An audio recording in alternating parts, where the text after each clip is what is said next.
naibu katibu na ndugu wa Tanzania pamoja na waandishi wa habari. Mimi ninaitwa Alan Macha, ni jirani na rafiki wa Bwana David Jumbe. Ninachokisimulia hapa ni tukio lililotokea jana baada ya mimi kutoka katika shughuli zangu ninazozifanya za kila siku nikirejea nyumbani. Kwanza, Bwana David Jumbe ambaye ni jirani yangu na rafiki yangu, nilikuwa nina muda mrefu hatujaonana kutokana na hali ya sintofahamu ya usalama wake ndani ya nchi yetu. Lakini kwa bahati nzuri, jana wakati ninakaribia kutoka ofisini kwangu kurudi nyumbani, akanitafuta kwenye simu na kunieleza ya kwamba yupo katika gereji moja ambapo gari yake inarekebishwa. Kwa hiyo ninaweza kumpiki kwa sababu mimi nilikuwa na gari na kuweza kurejea naye nyumbani kwa sababu tunaishi mtaa mmoja. Baada ya kumpiki, tulirejea nyumbani pamoja kwenye majira ya saa 4 na kama dakika 5 hivi usiku. Wakati tumekaribia karibu na nyumbani kwake kwenye umbali wa takribani mita 20 au 25 kutoka kwenye nyumba yake na eneo la tukio lilipotokea, tukaiona gari inatufuata nyuma ikiwa spidi sana na pikipiki mbili zikiwa zinaieskoti. Ile gari ilivyokuwa spidi, nikamuuliza kwa sababu mimi nilimuomba yeye aendeshe gari baada ya kukutana naye garage, kwa sababu ninaumwa mgongo, nikamuomba anisaidie kuendesha ili turudi pamoja. Nikamuuliza, unaona hiyo gari inavyokuja kwa spidi hiyo? Akasema na mimi simuelewi, na barabara ilivyo mbovu hivi, mbona hii spidi sio ya kawaida? Nikamwambia basi mpishe apite. Kile kitendo cha yeye kusogea kushoto ili ile gari ipite, ikaja ikablock mara ya kwanza. Akaendelea kusogea mbele na kubana kushoto zaidi, ikablock tena mara ya pili. Ikabidi na yeye atoke resi akimbie mahali ambapo pana uwazi, panafanyika shughuli za ufyatuaji wa matofali na uuzaji wa vifaa vya ujenzi, panaka space. Ile gari ikaja ikablock kabisa, na kwenye ile gari iliyokuwa inatublock ambayo ni Toyota Probox, namba sikuweza kuisoma kwa haraka, lakini inamalizikia na EDE. Wakashuka watu takribani 6 au zaidi. Na kile kitendo cha wao kushuka, kwa sababu sisi kwenye gari tulikuwa tujaweka lock milango, haraka sana tukajikuta tayari wameshafungua milango ya gari letu na kujitambulisha ya kwamba wao ni askari polisi, tuko chini ya ulinzi. Lakini kwa ghafla kile kitendo walivyokuwa wanakifanya kilikuwa yani kama vile ni jambo la kimafia, kama vile mtu anavyoangalia movie za utekaji zilivyo. Sasa wakati ule wanasema mko chini ya ulinzi, Bwana David Jumbe akawahi kuhoji, tuko chini ya ulinzi kwa kosa gani? Na mimi pia nikauliza kosa letu ni nini? Kile kitendo cha kuuliza, yeye wakawa wameshagawanyika watu zaidi ya 4 wanapambana naye ili wamtoe pale kwenye uskani wampakie kwenye Probox. Na mimi wengine wakawa tayari wamesha nikamata na mimi wanataka wanipakie kwenye Probox. Nikajishika kwa nguvu huku nikipiga mayowe na kelele nyingi kwa sababu pale ni karibu na nyumbani. Nikisema watekaji, wezi, nikijua tutapata msaada. Kwa bahati nzuri wakati napiga zile kelele, wakatokeza bodaboda ambao walikuwa wanarejesha watu nyumbani na wengine wanarudi baada ya kupeleka abiria.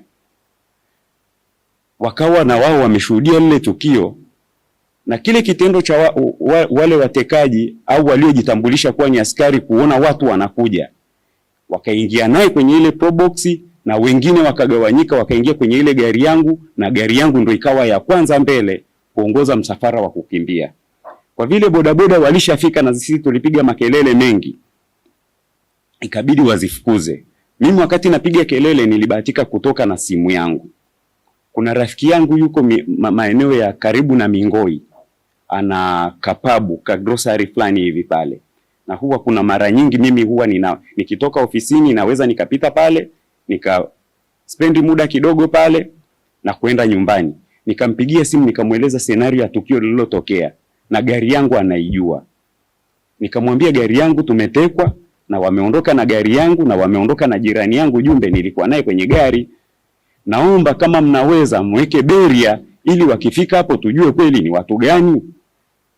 Kwa hiyo ile taarifa nilivitoa haraka, kwa sababu mimi vijana wengi wanaoendesha bodaboda pale wananifahamu, na yule alivyokuwa ninaongea naye pale walikuwepo bodaboda kwenye ile grocery yake. Watu wengi wakawa tayari wamesha jiorganize wakiwa bodaboda na kuweka baadhi ya beria ambayo vilikuwa ni viroba vyenye vifusi na baadhi ya mabenchi. Na mimi nikawa nimepakiwa na bodaboda ambaye alishuhudia lile tukio wakati linafanyika, zile rapsha. Kwa hiyo tukawa tunaifukuza ile gari yangu ambayo iko mbele na ile probox yao iko nyuma ya ile gari yangu. Sasa mimi nikawa tayari nina taharuki. Mimi ninachokitamani ni kuiblock ile gari yangu, ingawaje tuko na pikipiki. Kwa hiyo tukaipita ile probox ambayo alikuwa amebebwa yeye. Spidi zile gari zilizokuwa zinatembea ni spidi ya ajabu sana. Mimi mwenyewe hiyo gari ninayo zaidi ya miaka 6, lakini sikuwahi kuamini kama ile gari ina mwendo huo. Kwa hiyo watu waliokuwa barabarani wanarudi majumbani, walivyoona zile gari zinavyopita kwa spidi ile, wengi walipisha wakijua ni kitu kisicho cha kawaida. Kwa hiyo ile tukio tumelifukuza zile gari mpaka kufika pale kwenye beria. Ndio na wao wakapunguza mwendo. Nikaendelea kukaza sauti na kupiga kelele, watekaji wamemchukua Jumbe na gari yangu wako nayo. Na kwa vile watu wananiona mimi ninapiga kelele na gari yangu wanaifahamu, kweli wakajua ni tukio la kweli. Likazidi kuwavuta watu wengi pamoja na bodaboda wa Kijiwe cha Mingoi, wengi wao. Kwa hiyo wale walivyoona bado watu wanazidi kuongezeka, wakaangalia pale palikokuwa na ile beria, wakagonga, wakapita. Hiyo process ya kukimbizana na bodaboda wanafuzia nyuma ikaendelea mpaka tukapita Bunju. Wakati inafika Bunju, ikawa barabarani kulikuwa kuna trekta linarudi majira ya kwenye saa 4 na dakika 10 na kitu. Kwa hiyo sisi wale bodaboda wakawa hawawezi kwenda tena kwa kumaintain ile spidi waliokuwa nayo, lakini wale wakatoa kushoto na wakaenda kwa spidi ile ile. Bahati nzuri yule mimi ndugu yangu au rafiki yangu nilimpigia simu nikimwambia tumetekwa na gari yangu imeondoka, ambaye alikuwa ndo mmiliki wa ile grocery ni mwanajeshi. Akaniambia mimi nimechukua pikipiki kwenye simu, niko nao, kwa hiyo ninyi endeleeni kuja. Kwa hiyo sisi na mimi nikawaomba wale bodaboda wasiache kutupa support, tuweze kukimbiza, tujue kama wataingia kituo cha polisi tujue basi ni polisi wenyewe, tujue jambo likoje ili nikaweze kuripoti. Cha kushangaza walivyofika maeneo ya karibu na Boko Magengeni, wakaingia hii njia ya kuingilia kwenda Mbweni kwa spidi za ajabu sana, na watu wameshuhudia hilo tukio. Baadaye walivyoona bodaboda wanaongezeka, wakaenda wakazunguka, wakarudia hii barabara kama wanarudi sasa ile njia walioingilia.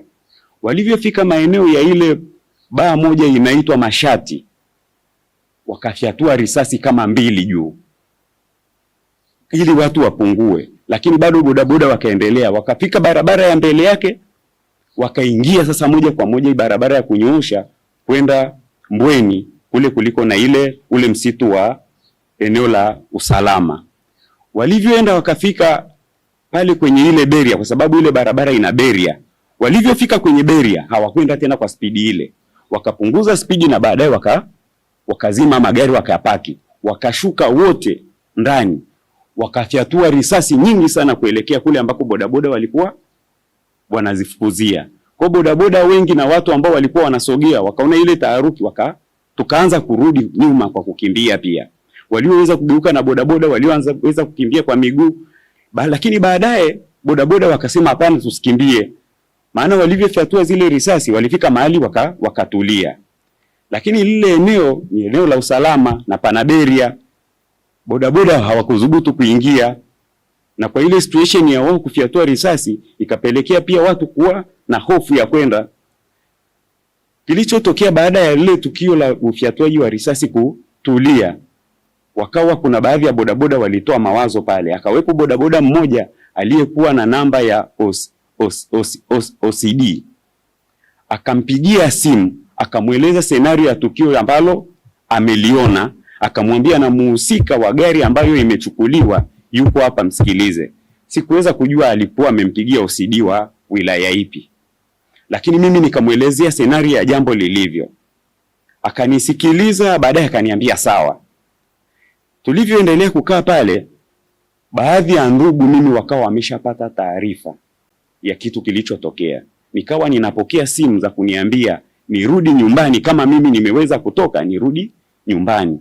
Lakini mzee wangu mmoja aliyenipigia, nikamuuliza nitarudi nyumbani bila kwenda kuripoti polisi? Akaniambia kuripoti polisi ndio jambo la muhimu zaidi.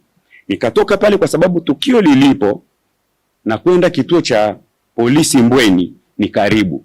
Tukaenda kituo cha polisi Mbweni, tukakuta pale askari 4. Wawili wakiwa wamekaa nje wana silaha, mmoja yuko counter na mmoja ambaye alikuwa anatusikiliza alikuwa amevaa rubega juu ya Kimasai. Akatusikiliza, lakini akasema ngoja kwanza niwasiliane na wakubwa zangu. Wakapiga simu nyingi sana. Nakumbuka wakati mimi pia niko kwenye jambo kama hilo, ninajaribu kufikiria ni wapi ninaweza nikapata msaada wa haraka wa kuweza mimi kunifikisha pale ambapo ninaona nitasaidika. Kwa hiyo rafiki yangu ambaye nilihisi labda yupo kwenye chombo chochote cha usalama wa nchi, nina mawasiliano yake ya karibu, niliwajulisha. Siwezi nikawataja majina, lakini nilijulisha zaidi ya watu 4 5. Mmoja wapo akaniambia kama umetoka na kuomba umaintain, usiendelee kufuatilia, wewe hakikisha unarudi nyumbani. Lakini nilivyoenda pale polisi tu, baada ya kutoa maelezo wakatuambia tusubiri. Ameambiwa asubiri kabla ya kufungua arabi au kunichukua maelezo. Tukakaa pale pamoja na yule mwanajeshi aliyenisaidia kuweka beria na kuifukuza ile gari kwa pikipiki. Baada ya kama dakika 20 hivi tukawa hatuitwi aidha kwenda kutoa maelezo au kuchukuliwa maelezo pale Mbweni polisi. Akaenda akawauliza kama tunashindwa kupata msaada, je, mnaniruhusu mimi niombe msaada pengine ninakotoka mimi, kwa sababu yeye ni mwanajeshi. Wakamuuliza, wewe tunadhani ni afande mwenzetu, unazifahamu protocol za kiaskari, kama hili tukio limetokea ukanda wa Mapinga au upande wa Kibaha linatakiwa liripotiwe Kibaha, lakini wakati nyinyi mmetueleza hii situation na sisi tumewasiliana na wakubwa zetu, kwa hiyo tayari tumesha linki taarifa. Sisi tunawashauri ili liweze kuwa na ufuatiliaji mzuri, mrudi Mapinga polisi mkaripoti. Wakati huo wanatuambia hivyo, tumesha spend zaidi hata ya masaa 2 toka leo tukio limetokea. Kwa hiyo kile kitendo cha kutoka Mbweni polisi mpaka kufika Mapinga ni almost karibu saa 7. Tulivyofika Mapinga polisi nikatoa briefing ya tukio lilivyokuwa. Nilimkuta askari wa kike pale, nakumbuka ni WP 5808. Akanisikiliza akaniambia, kaka, uwezi ukasema wewe wamekudhibiti watu 3 wakashindwa kuondoka na wewe, wakaondoka na gari na huyo jirani yako, aidha unadaiwa. Nikamwambia sina deni na mtu wala hakuna biashara, useme pengine kuna kitu ambacho mimi mtu anaweza kaja kafuata cha design hiyo. Akaniuliza, je, huyu mwenzako anafanya kazi gani? Mimi nikamweleza huyu mtu anafanya biashara zake za kawaida na pia ni mwanasiasa. Akaniambia ngoja na mimi niwasiliane na wakubwa zangu. Akapiga simu kadhaa, nikaongea na kuna mmoja nakumbuka niliona jina lake kwenye hiyo simu yake, anaitwa Afande Amina. Nikazungumza naye, lakini baadaye akasema sawa, nipe huyo askari niongee naye. Nikamrejeshia simu. Wakazungumza, baadaye akampigia RCO wa mkoa wa Pwani. Akazungumza na RCO wa mkoa wa Pwani. Almost ilikuwa inakaribia sasa hapo karibu saa 7 na kuelekea karibu saa 8. RCO wa mkoa wa Pwani akaniambia nisikilize nikupe taarifa sahihi nilio nayo, baada ya kunihoji particulars zangu, majina, ninafanya kazi gani, labda ninamiliki kampuni gani, ni kipi ambacho ninakifahamu kutokana kwa huyo jirani yangu, anafanya nini, ni mwanachama wa chama gani. Nilivyomweleza akaniambia hao ndio hao wanaharakati. Sasa baada ya kuniambia vile, nikamwambia sasa afande, naomba unishauri mimi nifanye nini. Akaniambia nisikilize maelekezo ninayokuambia. gari yako, taarifa nilizonazo rasmi, gari yako imetelekezwa Mbweni na nimetoa maelekezo ipelekwe kituo cha polisi Mbweni. Wewe kesho asubuhi unatakiwa uende ukaifuatilie gari yako. Nikamuuliza, nikamwambia samani afande, naomba nikuulize, kwenye gari nilikuwa nina laptop ambayo ndio kila kitu kwenye kampuni yangu, ndio imebeba kila kitu, particulars zote kwenye kampuni yangu, na pia nilikuwa nina fedha taslim kwenye begi. Akaniuliza shingapi, nikamwambia kiasi cha shilingi 870. Baada ya hapo akaniambia mimi siwezi nikakugaranti hivyo vitu unavyovitaja kwa sababu sijaenda kwenye ukaguzi wa gari, lakini taarifa nilionayo rasmi ninayoweza kukuambia ikana kwamba gari yako imetelekezwa maeneo ya Mbweni na nimetoa maelekezo ipelekwe Mbweni polisi. Sasa baada ya hapo nikamuomba ya kwamba je, Mbweni polisi nitakwenda kwa maelezo kama haya nitakayoeleza kwa mdomo au kuna kitu ninachoandikiwa, aidha kama kuna arabi au kuna maelezo au pengine ninakwenda kumuona nani. Akaniambia wakati unakwenda utanijulisha, utanipigia simu, nachukua namba yangu ya simu kwa huyo askari, then wakati unakwenda hiyo asubuhi unipigie simu. Kwa hiyo wakati sasa baada ya kupata taarifa hizo ikanilazimu sasa mimi niombe wale waliokuwa wamenipa support ya kwenda pale wanipeleke nyumbani. Nilivyofika nyumbani ndo nikakuta taharuki tayari, familia ya Jumbe wako kwenye sintofahamu, familia yangu iko kwenye sintofahamu, lakini tukakubaliana kwa vile Jumbe ni mwanachama wa Chadema, lazima pia hizi taarifa tuzipeleke kwenye ofisi ya makao makuu ya chama ili kwa waweze kufanya ufuatiliaji zaidi na mimi niweze kujua baada ya hapa mimi ni kipi ninachokifanya. Ndipo asubuhi nilivyokuja ikabidi tuje kwanza ofisi za chama.